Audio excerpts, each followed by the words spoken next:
has approved President Joseph Boakar's request for 41.3 million United States dollars for operations to avoid government shutdown. President Boakar, in his recent communication with the House, said the amount will be used for government operations for the month of February, including compensation.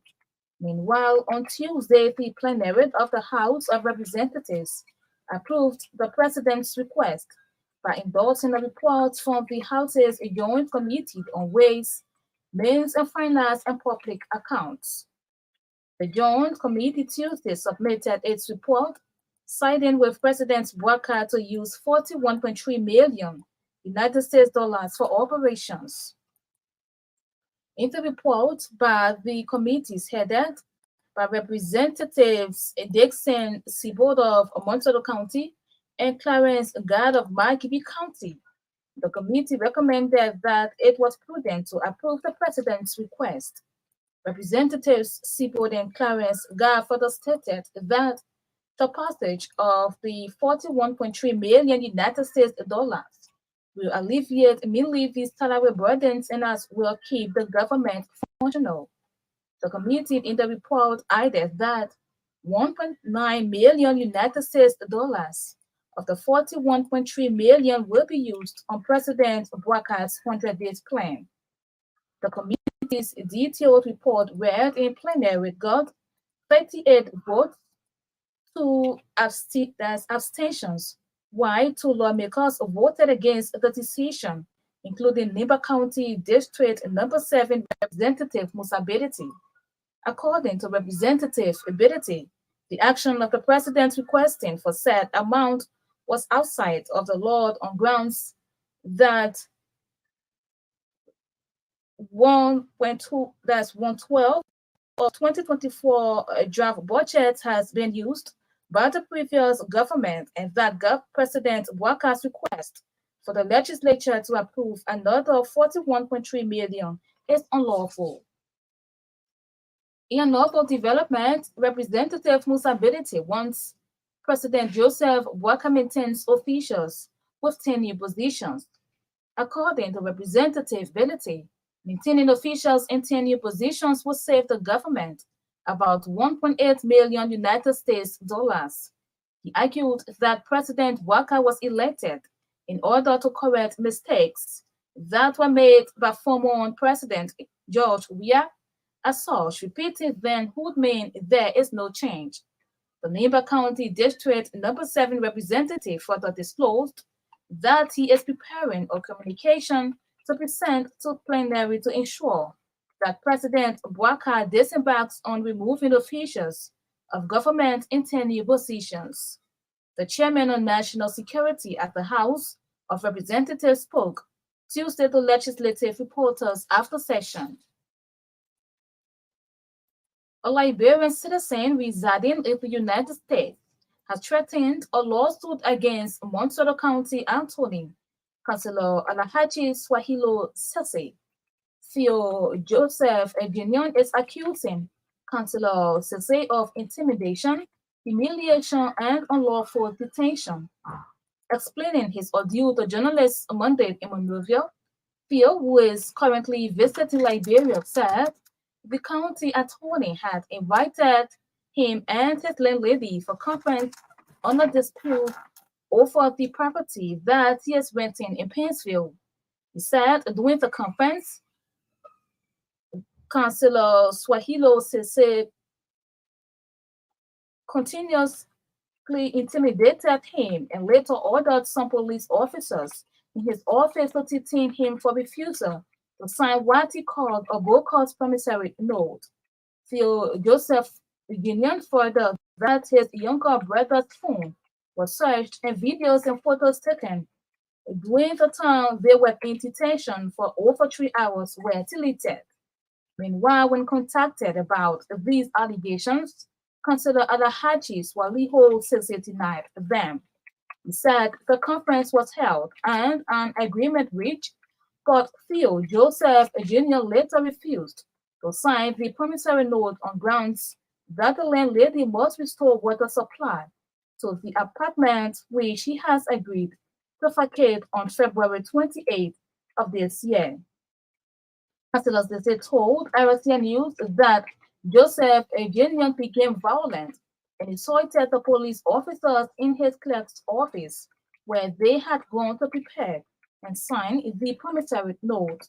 The Montour County attorney said at that time he was attending another conference upstairs, thereby distancing himself from whatever that happened between Theo and the officers. The National Coordinator of a Civil Society Organization under the banner He for She Crusaders, Liberia, has congratulated President Joseph Boakai for appointing over 23 females in government. Tamba Johnson noted that past governments barely considered women inclusion in such a high number, thereby undermining the full implementation of SDGs Goal number 5 that calls for gender equality at all levels. Speaking at the news conference in Concord Town, Johnson also called on females that have been confirmed to serve the people of Liberia in the direction of the government's arrest agenda, which include agriculture, roads, rule of law, education, sanitation, and tourism, and in the best interest of the country and its people. Johnson also noted that He for She Crusaders Liberia will be critical on females' performance, noting that they believe that females should be people of great integrity and should make the difference when given the chance to lead. Meanwhile, He for She Crusaders Liberia, through its national coordinator, has condemned the unacceptable action of Prophet Kid against cultural ambassador Madame Julie Emby. The United Nations Food and Agricultural Organization has signed a memorandum of understanding with the National Fisheries and Aquaculture Authority to conduct regional timber and plastic resources surveys in the Western Gulf of Guinea. At the MOU signing ceremony held at the FAO office in Monrovia, Bintia Stephen Chikaya, FAO resident representative, expressed her enthusiasm for the partnership, highlighting FAO's commitment to providing technical support for the development of sustainable fisheries in Liberia. In her remarks, the Director General of NAFA, Emma Glasgow, extended gratitude to FAO for the collaboration, reiterating Liberia's dedication to responsible marine resource management and conservation. The MOU signifies a significant milestone in the commitment of sustainable fisheries management and the promotion of food security in the region. As part of the agreement, FAO will spearhead the service with participation of the Institute of Marine Research. Hundreds of veterans of the Armed Forces of Liberia are set to gather at the compound of the National Bureau of Veteran Affairs this Wednesday to recommend 3 qualified individuals for consideration by President Joseph Boakai. Retired Captain Edwin Tokpa, officer in charge of the Bureau, revealed that a 17-member steering committee has been established to meticulously vet the candidates who will be selected. Speaking at a press conference in Concord Town, Captain Tokpa outlined the process, stating that following the selection, the steering committee will issue a resolution encouraging all veterans of the AFL to participate. The officer in charge of the National Bureau of Veteran Affairs urged them to assemble at the Bureau's compound at 11 a.m. this Wednesday. Away from Liberia, Guinea's military junta, which seized power in a coup in September 2021, has dissolved the government. The announcement was made through a presidential decree read on state TV on Monday by the President's Secretary General, General Amara Kamara.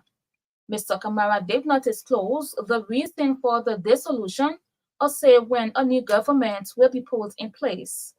Ministers in the dissolved government were ordered to surrender their passports and official vehicles. Their bank accounts have additionally been frozen.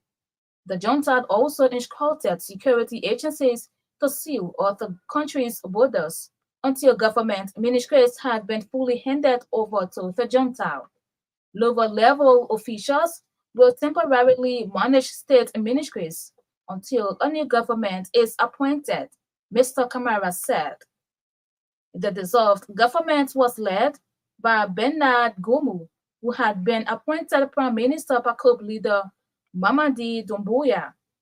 In September 2021, Colonel Doumbouya led Guinea's armed forces to overthrow elected President Alpha Conde after a series of protests over Mr. Conde's controversial bid for a third term. To end this news program, a recap of the top stories. The House of Representatives has approved President Joseph Boakar's request for 41.3 million United States dollars for operations to avoid government shutdown. A Liberian citizen residing in the United States has threatened a lawsuit against Montgomery County attorney, Councilor Alhaji Swahilo Sese. The National Coordinator of a Civil Society organization under the banner He for She Crusaders Liberia has congratulated President Joseph Boakar for appointing over 23 females in government. And away from Liberia, the BBC says Guinea's military junta, which seized power in a coup in September 2021, has dissolved the government. That's IRCA News Bulletin at 7. My name is Olivia Bowen. Good evening.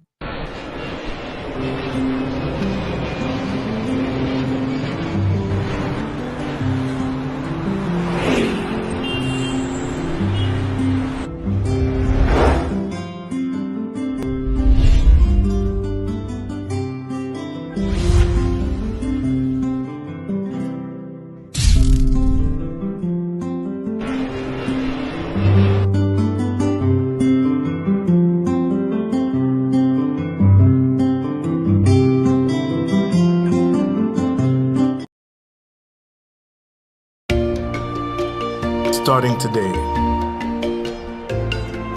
why not have a little more fun? Why not use money this easily?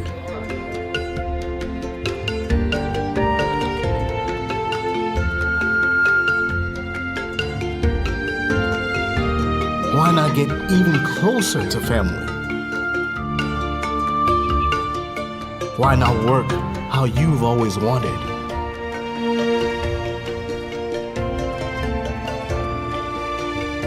Fun, money, family, work. No network keeps you connected to it all, quite like Orange. It's all about what matters to you. Orange.